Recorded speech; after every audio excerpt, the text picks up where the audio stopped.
Okay, hello everybody. Welcome to the Sandberg routine of April 8th, 1:30 p.m. I see the first people have just entered.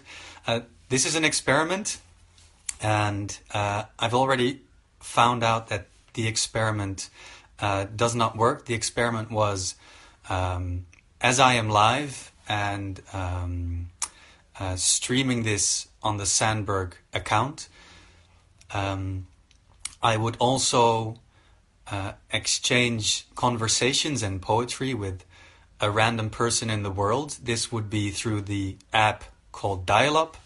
And as I went live, I got my Dial-Up call. And they don't mix. As soon as I got the call, Instagram ended the live feed. So these two lines cannot coexist. Meanwhile, I'm checking who's checking in. Winter Company Benelux is checking in and they're waving. Hi, Winter Company Benelux. Aymara Across, Zazilia 002, Femme Fatalia. Okay, these are some nice names. Okay, so since the dial-up doesn't work, you are my random audience, and I am happy to share some poetry with you. Although it's not really poetry, it's everyday conversations, small pieces of text that come from this book, Learning to Love You More. And I like everyday stuff. I like the way it sounds, and I like the poetry that is hidden within it.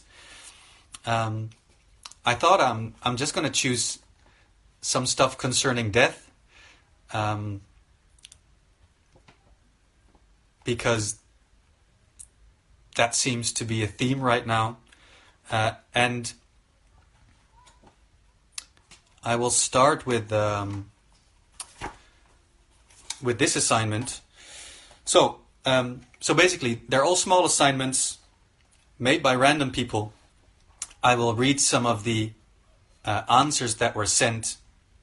This is assignment 51. Describe what to do with your body when you die. When I die, I want to give my body to the zoo. I would tell them to feed the lions with it, and to put a sign near the lion's area. It is an open area, not a cage. Shachaf loved animals, both in his life and death. Somebody else says, when I die, I want to be buried boxless in a garden and have a fruit tree planted over me.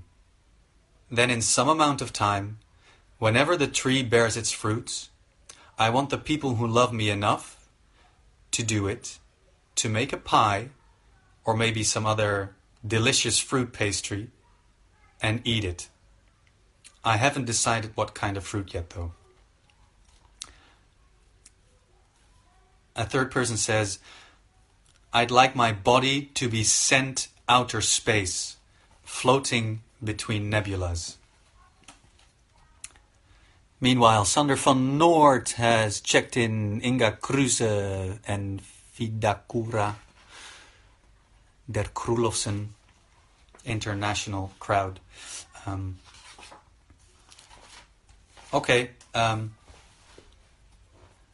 Next, assignment 42. List 5 events from 1984. This is sent in by Anonymous from Pittsburgh, Pennsylvania. 1. My mother comes home and refuses to make dinner. She just cries. She has a lump in her breast. 2. My father hides a porno magazine in the console of his sports car. I find it and my world goes nuts. 3. I paint a picture of God, and he has amazing blue hair. People agree with my idea of his looks. 4. My little sister is born. She is named after my grandmother. She is perfect and smells like expensive butter. I love that sentence. 5. The old, beautiful tree in our front yard dies, the same weekend as my grandmother. Okay. Hey, Witte Anna. Hallo. Colleagues checking in.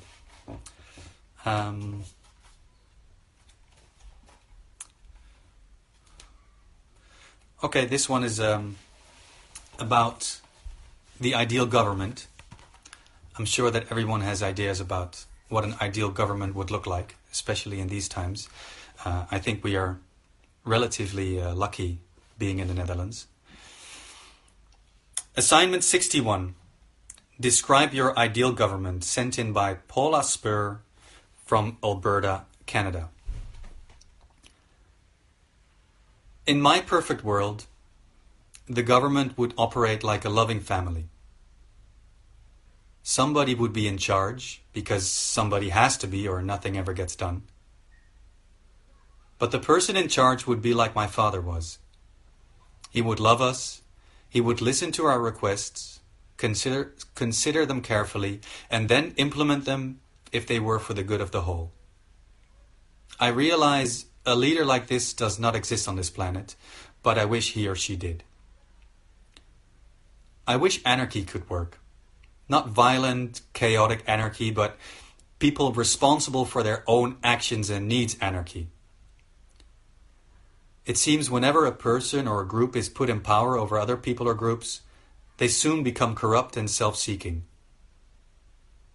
My perfect government would truly care about the needs of the people. It would care about the needs of the planet. It wouldn't care about getting rich or powerful.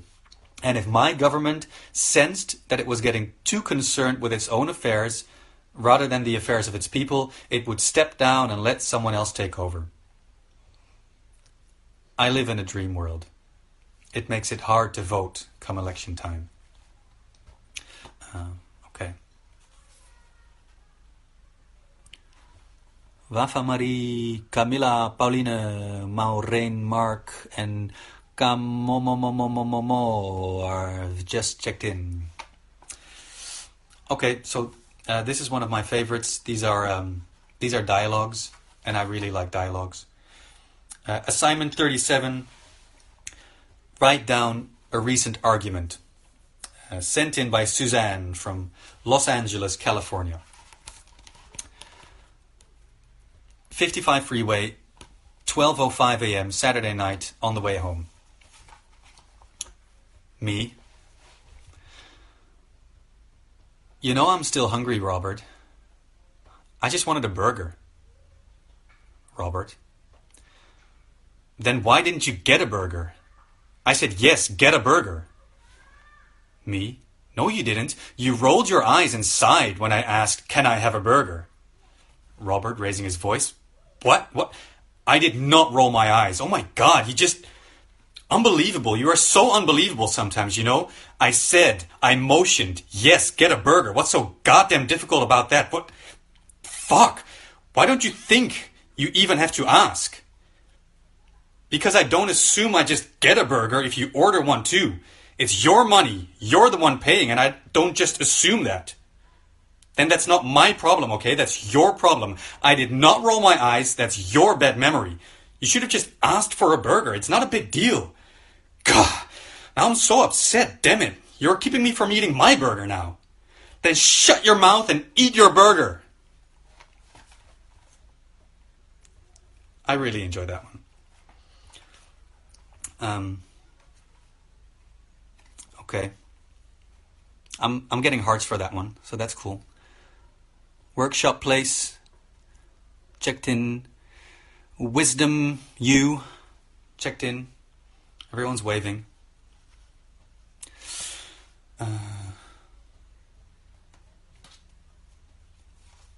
Okay. I'm gonna do... this one is called Sex Advice, and it's written by... this is written by Clara Hermans from Belgium, and the assignment is give advice to yourself in the past. So this is advice for Clara at 17.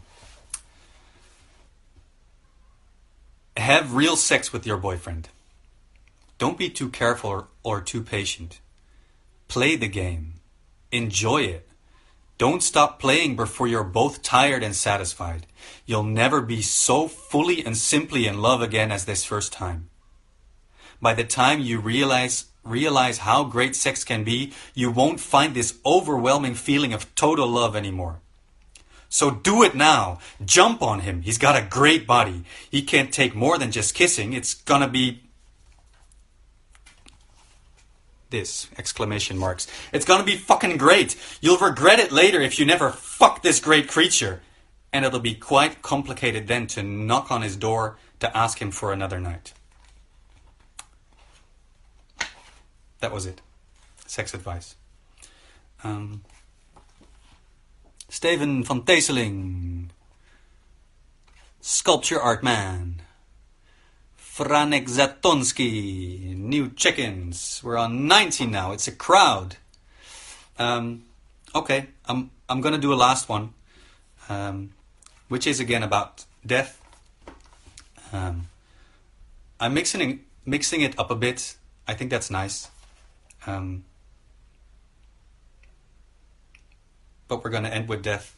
It's a story of a nurse, and I think it's a beautiful story. Assignment 31, spend time with a dying person.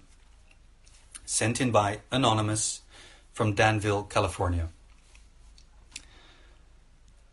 I'm a palliative care nurse, and part of my job is to enable people to journey to the end of this life and the beginning of the next in as little pain as possible, and to not be alone while doing it. I spent one day, a couple of weeks ago, reading to a patient of mine who was unresponsive. He and I had become good friends during his stay. It was now time for him to leave, and his family was not there yet. As I held his hand, he would have tremors and small jerking movements.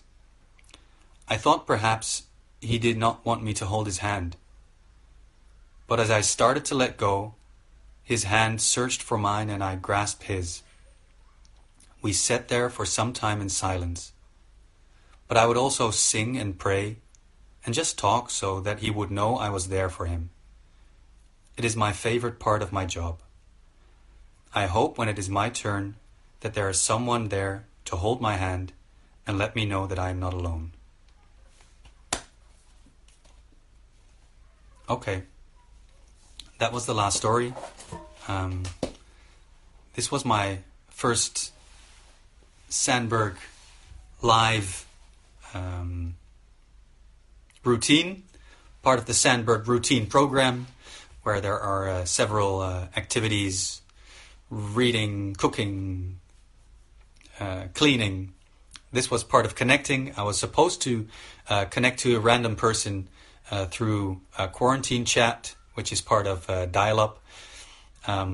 It both worked. This live feed works, and I had a call from dial-up, but it doesn't work together. So unfortunately, there is not a conversation with somebody else from the other side of the planet. Instead, there is me talking to you and you listening. I hope you enjoyed this selection. So it comes from this book called Learning to Love You More. It's been an inspiration for me for quite a long time, because it is really simple, and I like simple things. The tasks are simple, and the language is the language of just ordinary people, and it's beautiful. Okay, thank you for being here with me, and see you in a week. Bye, everyone.